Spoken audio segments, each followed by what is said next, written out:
No vídeo de hoje nós vamos começar uma nova série aqui no canal. Essa série ela vai ser completamente dedicada ao estudo dos padrões de projeto ou Design Patterns. E nós vamos começar aqui com o padrão de projeto chamado Factory Method. Então, bora lá descobrir um pouquinho mais sobre esse padrão? Antes de entrarmos efetivamente no padrão de projeto que é tema aqui do vídeo, pessoal, é importante a gente entender o que são padrões de projeto. E os padrões de projeto, eles nada mais são que soluções típicas ali para problemas comuns no mundo de desenvolvimento de software. Não se trata de um framework ou código ali pronto, uma biblioteca. Nada mais é que uma definição de alto nível, né? Os padrões, eles são frequentemente ali ou facilmente, né, confundidos com os algoritmos. Porém, os algoritmos eles sempre vão definir ali um conjunto, né, de passos, ações para a gente atingir um objetivo, né? O código, né, do algoritmo ele sempre será o mesmo, independente ali da implementação. Já no padrão de projeto, por ser essa descrição de alto nível, os códigos, né, ou código, né, do mesmo padrão aplicado a dois programas distintos, eles podem ali resultar em um código diferente, né, uma implementação diferente do mesmo padrão. E você deve estar se perguntando, né, por que eu tenho que aprender padrão de projeto, Léo? Bom, por ele ser esse kit, né, de ferramentas para soluções ali que foram validadas por muitos desenvolvedores, arquitetos de software, engenheiros de software e testados ali para os problemas que eles acumularam, né, ao longo dos anos, né, elas acabam ensinando, né, como resolver vários problemas do seu dia a dia que você vai se deparar, né, ao longo da sua carreira, usando ali princípios, né, de projetos orientados a objetos, né? Então, definindo ali uma linguagem muito comum e muito simples, né? Que você e seus colegas de equipe podem utilizar ali para se comunicar de uma forma muito mais eficiente, né, e mais simples. Os padrões de projeto eles vão diferir, pessoal, por nível de complexidade, nível, né, de detalhamento ali e uma escala, né, do quão aplicável ele é no seu projeto, tá? E isso permite que a gente divida eles em três grupos principais, que são os padrões criacionais, os padrões estruturais e os padrões comportamentais. Os padrões criacionais, eles são mecanismos de criação de objetos, aumentando ali a reutilização de código e a flexibilidade dessa criação, né? Já os padrões estruturais, eles explicam como que a gente pode confeccionar ali objetos e classes em estruturas maiores, né? Mantendo ali essas estruturas, né, flexíveis e eficientes. Já os padrões comportamentais, eles vão se preocupar com a comunicação eficiente, né, e a delegação ali de responsabilidade entre os objetos. E o primeiro padrão de projeto que nós vamos ver aqui na série é o Factory Method. Ele é um padrão criacional, tá? Que fornece uma interface para a gente criar objetos em uma superclasse. Ele permite ali que as subclasses dessa superclasse elas alterem, né, o tipo de objetos que serão criados ali de acordo com a necessidade do cliente desse código, né? Então, utilizando ali uma motivação, qual foi o problema que esse padrão, né, tenta resolver, a gente traz aqui como exemplo uma aplicação de gerenciamento de logística, né? Agora imagine que essa aplicação, a primeira versão dela, ela lida ali com transporte de caminhões, né? Tendo ali justamente uma classe caminhão, né? Passado algum tempo, você recebe ali solicitações de outras empresas, né, de transporte, no caso o transporte marítimo, para incorporar, né, essa logística marinha na sua aplicação. Porém, ali, a maior parte, né, do seu código ela está acoplada justamente àquela classe caminhão. Então, a gente não pode, né, simplesmente adicionar uma nova classe navio. Né? Ela ia exigir ali alterações em toda a nossa base de código. E se mais tarde, por exemplo, você precisar adicionar outro tipo de transporte, aéreo, por exemplo, e colocar um avião aqui nessa equação, né? Qual que seria o resultado? O resultado é um código muito sujo, né? Cheio ali de condicionais que vão alterar ali o comportamento da aplicação de acordo, né, com a classe de objetos de transporte ali que foi instanciada, que o código cliente, né, precisa ali naquele momento. E como solução a esse problema, o padrão, né, Factory Method, vai propor substituição das chamadas diretas, né, para a construção ali de objetos. Então, utilizar lá o new, né, que é utilizado em muitas linguagens, né, de programação ali orientadas a objeto, por chamadas para um método fábrica. Então, nesse exemplo aqui da temática, né, da logística, a gente tem justamente uma classe abstrata chamada logística, onde temos ali dois métodos, né? Um é o planeja entrega e o outro é o de criação do transporte, tá? E esse de planejamento de entrega, ele justamente vai utilizar o método fábrica de criação de transporte para fazer essa entrega, né? Para promover essa entrega ali para esse código cliente, tá? E nós temos outras duas classes que estendem essa classe abstrata, que é a classe logística rodoviária e a classe logística marítima. E elas vão justamente implementar, né, o método de criação de transporte, sobrescrevendo ele nelas, tá? E aí elas vão retornar objetos diferentes. Uma retorna um objeto, né, do tipo caminhão e o outro do tipo barco, tá? Justamente de acordo ali com o que o código cliente, né, da classe logística vai desejar ali no momento, tá? Então, a gente pode ali, né, sobrescrever o método fábrica, né, nessas subclasses e alterar nessa classe, né, de produtos que estão sendo criados pelo método, tá? E aí tem uma limitação, né? As subclasses elas só podem retornar, né, tipos diferentes de produtos se eles tiverem uma classe ou uma interface ali base comum a eles, tá?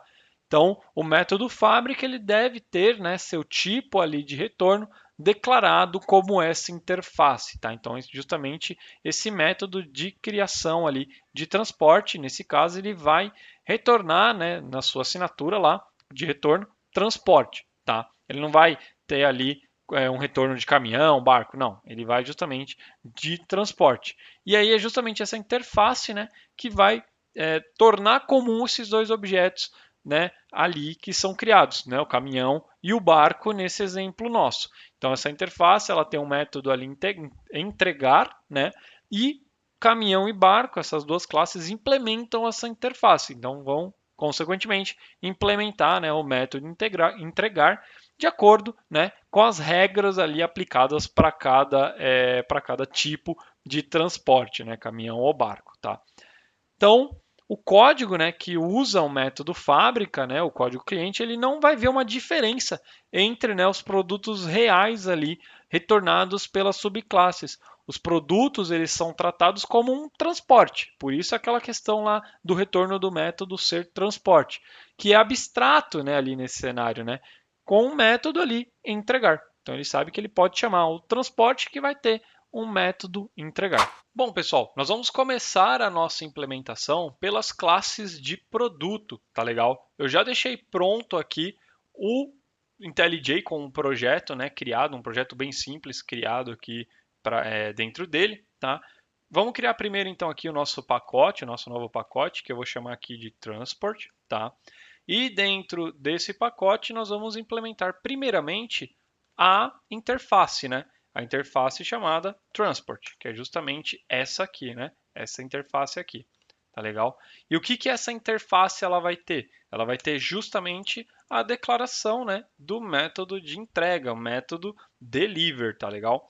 E agora a gente pode, né, dada a definição dessa interface, a gente pode implementar as nossas classes de produto, né? Primeiramente aqui a gente pode implementar a do truck, né, a do caminhão, tá?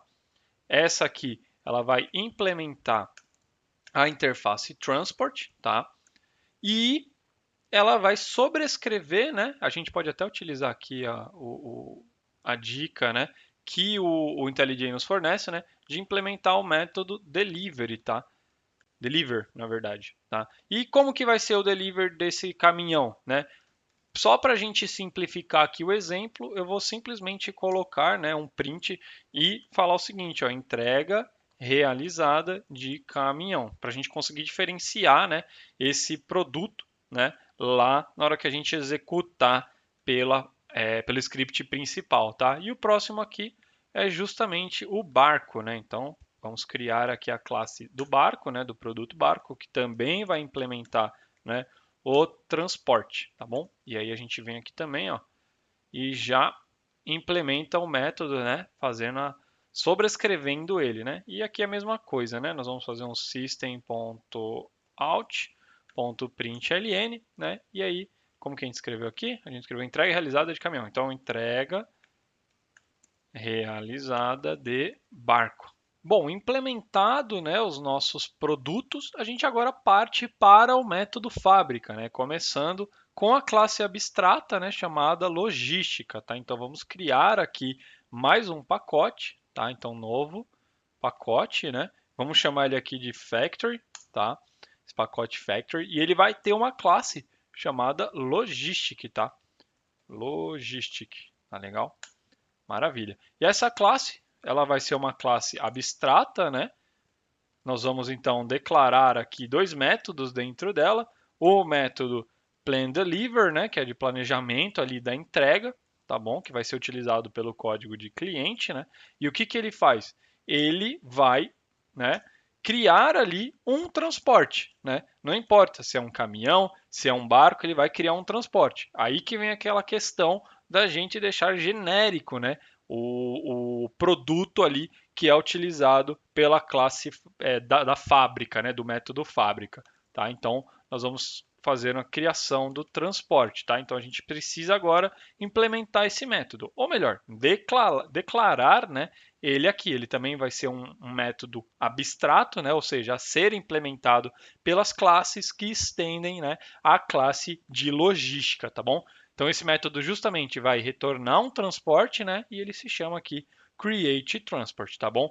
Então agora a gente precisa implementar, né, as duas classes que vão estender a classe do método fábrica, né? Então vamos criar aqui justamente a classe Road Logistic, né? Logistic, tá? Ela vai estender, né, a classe Logistic, tá bom? E já começamos aqui para ela implementar lá o método. Então vamos utilizar aqui o recurso também do IntelliJ, ele já trouxe para nós, tá bom?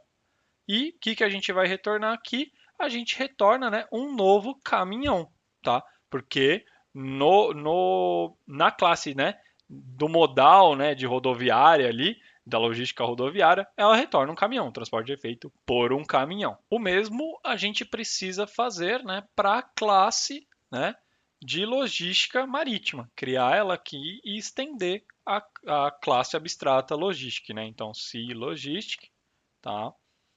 Vamos criar ela aqui, ela vai estender então a classe logistic, tá legal? E vamos implementar aqui o método, né? Create transport, tá bom? Então, o que ele vai retornar? Ele vai retornar, né, um barco. Então, new ship. Faltou apenas um detalhe na implementação, né, da logística, que é a gente fazer a entrega, né? Então, utilizar o transporte e fazer o deliver dele. Perceba aqui que não importa, né, se é um caminhão, se é um barco, o deliver ele é realizado. E aí, o caminhão e o barco, eles implementam de formas diferentes, né, a entrega, né, ali da carga, né, do que for ali que está sendo entregue. E a gente finaliza a implementação, né, do Factory Method, esse padrão, né, um exemplo simples baseado nessa temática, né, da logística. Porém, a gente agora precisa, né, implementar o método principal, que vai ser o método cliente, né, aqui dessa fábrica, né? Então, vamos abrir aqui o nosso método principal, tá? Agora ele está com esse Hello World aqui implementado, tá bom? E o que a gente vai implementar aqui? Vamos criar um método, né, para a gente poder ali deixar bem organizadinho o nosso código, um método de configuração, tá? E ele vai receber, né, uma lista ali dos argumentos que são passados para, né, o método principal e nós vamos verificar, né? Então, se args.length, né, ele é menor que 1, tá? Nós vamos fazer o quê? Nós vamos lançar, né, uma exceção. E essa exceção, né, a gente pode colocar como, por exemplo, tipo de logística, né, é obrigatório. Obrigatório ser passado, né? Tá bom aqui, ó, é obrigatório, tá legal. E a gente faz um switch case aqui também, pensando, né, na qualidade aqui do nosso código, tá? onde nós vamos pegar o primeiro argumento, que é passado ali na linha de comando para o nosso programa. Tá? Então, se for rodoviária, tá? Ele vai fazer o quê? Ele vai utilizar, né, logistic é igual a new road logistic. Tá? E de onde está vindo esse logistic? Esse logistic vai ser, né, justamente um atributo aqui da nossa classe principal, um atributo privado, private static, ele vai ser estático, tá? Ele vai ser do tipo logistic, né? Então a gente está criando aqui um atributo que é do tipo da nossa classe abstrata de fábrica, né? Vamos dar o nome aqui para ele, tá legal? E o que a gente vai fazer agora? Falta colocar aqui, né, o break, né, do switch case e declarar também para o tipo, né, de marítima, né, de logística marítima, tá legal? E aí mesma coisa, a gente põe logística igual a new C logistic, tá bom? E colocamos aqui o break. Caso não seja nenhum desses dois tipos, né, é interessante a gente passar, né, aqui um erro, né? Então throw new exception, tá? E a gente pode colocar, né, tipo de logística inválida, tá? Aqui acho que ele vai pedir para a gente fazer o lançamento, né, a declaração, colocar que ela pode lançar uma exceção, né? E próximo método, para a gente finalizar, é justamente o método onde a gente roda ali, né, a lógica de negócio aqui da nossa aplicação de logística, tá? E o que ele vai fazer? Ele vai, né, justamente planejar, né, o delivery. Perceba que em nenhum momento o cliente precisa saber qual que é a implementação específica ali de cada método, né, de entrega, de cada tipo, né, de transporte que está sendo utilizado. A gente está abstraindo isso para dentro, né, ali da fábrica. A fábrica tem esse conhecimento ali, né? Então isso facilita muito para o nosso cliente, para o nosso código cliente. E agora o que nos resta, né, é fazer aqui um try, né, try catch, tá? No try a gente vai fazer a configuração, tá? Passando aqui os argumentos, né, os args, e a gente vai executar a lógica de negócio, tá bom? E no catch nós vamos fazer o quê? Nós vamos capturar aqui a exceção, né, caso ela seja lançada, e, né, printar, né, essa informação na tela para o usuário, tá legal? Então, exception.getMessage. Vamos testar aqui a nossa aplicação? Deixa eu editar aqui. Run with parameters. Vamos colocar aqui um parâmetro, ó. A gente colocou marítima, né? Marítima, por exemplo. Vamos dar um apply e vamos executar. Ó, tipo de... Ah, não passamos aqui. Acho que ele está com algum problema aqui na configuração. Deixa eu ver. Edit marítima. Vamos ver se ele vai agora. Opa, entrega realizada de barco, porque foi a marítima. Agora, vamos configurar aqui de novo para... Qual que eu coloquei ali? Rodoviária. Então, vamos colocar aqui para rodoviária. Rodoviária. Aplicar e executar. Olha que legal, entrega realizada de caminhão. Então, o cliente, dado, né, a entrada ali do argumento, ele conseguiu ali definir, né, se a entrega vai ser realizada de barco ou de caminhão, sem precisar, né, ter o conhecimento da implementação ali da fábrica, né, de como esses objetos, né, eles são implementados ali. E esse é o principal objetivo, né, do Factory Method. E uma vez que a gente entendeu, né, como a gente implementa o Factory Method, né, esse padrão de projeto, né, que vocês estão aprendendo hoje, a gente pode já falar da aplicabilidade dele, né? Então, quando você deve aplicar, né, o Factory Method? Quando você não souber, né, quais são os tipos e dependências exatas ali, né, dos objetos com os quais o seu código deve funcionar. Então, quando você está no começo ali do projeto, você não tem essa certeza, né, de quantos objetos ali serão montados, ou quais objetos serão montados, né, ali para você. Ou também quando você deseja, né, fornecer ali para os usuários da sua lib, né, da sua biblioteca, ou até o mesmo seu framework, uma maneira, né, de você estender ali os componentes internos deles sem precisar saber ali da implementação deles em si, tá? E também quando você deseja economizar ali recursos, né, do seu sistema, reutilizando aqueles objetos, né, existentes, em vez de ficar ali sempre recriando eles. Espero que vocês tenham gostado, pessoal, desse primeiro vídeo da série dos padrões de projeto. Acima de tudo, eu espero que o conteúdo, né, que eu esteja aqui trazendo para vocês esteja impactando de uma forma bem positiva, né, na carreira e no dia a dia de vocês nesse mundo, né, do desenvolvimento. Fiquem atentos para, né, o próximo vídeo aqui da nossa série, onde a gente vai conversar sobre, né, um novo padrão de projeto. E para vocês receberem, né, a notificação de quando ele for postado aqui no canal, peço que vocês se inscrevam também aqui no canal, ativem ali o sininho e para fortalecerem bastante aqui o trabalho, deixem o like e compartilhem o vídeo aí com todo mundo, tá bom? Até a próxima, pessoal!